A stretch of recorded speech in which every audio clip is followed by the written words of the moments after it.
नमस्कार साथियों, मेरे एक मित्र का फोन आया और बोला कि भैया माताजी खत्म हो गई हैं। पिताजी पहले ही खत्म हो चुके हैं, ये बात आपको मालूम है। और माताजी के खत्म होने के बाद पेंशन बंद हो जाएगी। चूंकि हमारे मित्र के पिताजी अध्यापक थे, उनके खत्म होने के बाद उनकी पेंशन उनकी धर्मपत्नी यानी कि हमारे मित्र के माँ को मिलने लगी। तो मित्र द्वारा बताया गया कि हमने इस बार शांति पाठ के कार्यक्रम का आयोजन किया है, अब माताजी के शांति पाठ में अवश्य आना। हम चूंकि हमारा मित्र था, अपने स्थान से 70 किलोमीटर दूर मैं अपने मित्र के गांव पहुंचा, जहां शांति पाठ का आयोजन होना था। गांव के पास में एक बहुत बड़ा सा टेंट लगा था। टेंट देखकर मुझे ऐसा लगा कि जैसे कोई वैवाहिक कार्यक्रम है। मैंने वहां पर पहुंचकर अपनी गाड़ी रोकी और थोड़ा ठिठका। मुझे ऐसा नहीं लगा कि यहाँ शांति पाठ का आयोजन होना है। वहां पर मौजूद एक व्यक्ति से मैंने पूछा, भैया यहाँ इस गांव में शांति पाठ का आयोजन होना था? तो वो व्यक्ति बोला, भैया यही तो कार्यक्रम शांति पाठ के लिए निश्चित हुआ है। ये जो टेंट लगा है इसी में शांति पाठ के कार्यक्रम का आयोजन होना है। मैंने अपनी गाड़ी खड़ी करी। हमारे साथ मौजूद और लोग, सभी लोग कुछ पल आगे चले तो एक बड़ा सा गेट बना था। गेट के पास 2 लोग लठ लेके खड़े हुए थे। मैं डर गया। मैंने कि सोचा ये भैया शांति पाठ में लठ लेके ये 2 लोग क्यों खड़े हैं। मैंने उनके पास जाकर पूछा, भैया ये शांति पाठ के कार्यक्रम का ही आयोजन है? दोनों लठ लिए खड़े व्यक्ति बोले, हाँ भैया ये शांति पाठ के ही कार्यक्रम का आयोजन है। मास्टर साहब की धर्मपत्नी खत्म हो गई हैं, उन्हीं के कार्यक्रम का आज शांति पाठ है। तो मैंने उन भैया से पूछा, शांति पाठ के आयोजन में आप 2 मुचरंड जो लोग लठ लिए खड़े हैं, इनका क्या काम है? वो दोनों लोग बोले, भैया मालिक द्वारा बताया गया कि पास में ही भट्टा है, वहां के मजदूरों के बच्चे बेवजह खाना खाने आ जाते हैं, वो लोग खाना खाने ना आ जाएं, इस वजह से मैं शांति पाठ के कार्यक्रम में हमारे लोगों की ड्यूटी लगी हुई है। हमने कि भैया आपको कितना वेतन दिया है मालिक ने? बोला 500 रुपए हम दोनों लोगों को दिया है। हम लोगों का इतना ही कार्य है कि भट्टा के मजदूरों के बच्चे शांति पाठ के कार्यक्रम में बूंदी खाने ना आ जाएं। भैया कुछ दूर चला तो देखा हमारे मित्र की माताजी की 5-5 फुट की बड़ी बड़ी कटआउट लगी हुई थी।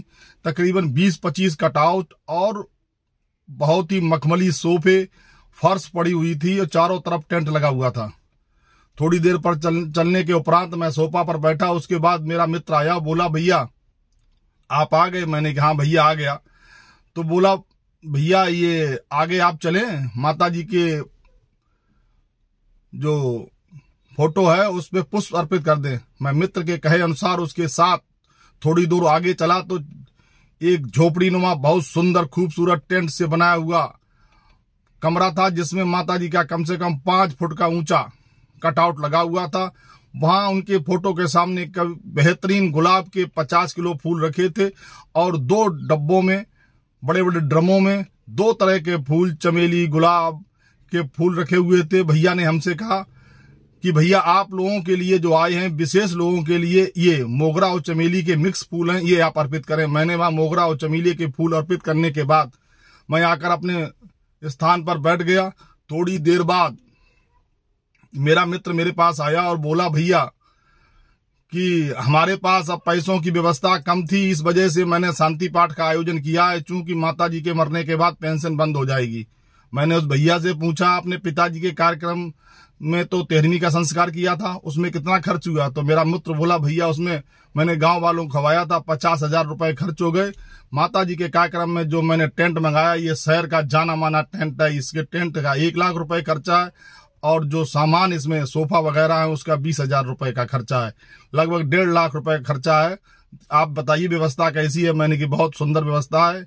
और कुछ देर बैठा, तब तक वहां दोने में 2-3 बच्चे बूंदी लेके आ रहे थे। उसमें 50 ग्राम बूंदी एक दोने में लेकर मुझको दी कि भैया आप नाश्ता कर लो। मैं बूंदी खाने के बाद बाहर चला आया और मित्र से इजाजत ली। इजाजत लेने के बाद मैं गेट के बाहर आया। मैंने देखा जो लठ लिए दोनों लोग खड़े हुए थे, वो आसपास के छोटे छोटे बच्चों को भगाने का काम कर रहे थे। साथियों, मैं वहां से आने के उपरांत एक होटल में आया और जो हमारे लोग थे, हम लोगों ने खाना खाया।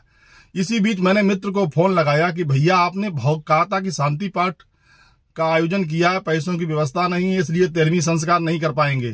तो मित्र ने जवाब दिया फोन से ही, बोला, भैया आजकल अगर रईसी में शामिल होना है तो शांति पाठ का चलन चल रहा है, इसलिए मैंने शांति पाठ का कार्यक्रम का आयोजन किया है। साथियों, मैं आपसे एक प्रश्न छोड़ना चाहता हूं, इस तरह के शांति पाठ के आयोजन से क्या हासिल होगा जिससे लाखों रुपए आप बर्बाद कर दो, किसी गरीब को भोजन कराने के लिए 2 लठैत खड़े करने पड़े। आप इस वीडियो को देखें, मेरी बातों को समझें और कमेंट्स बॉक्स में जवाब दें।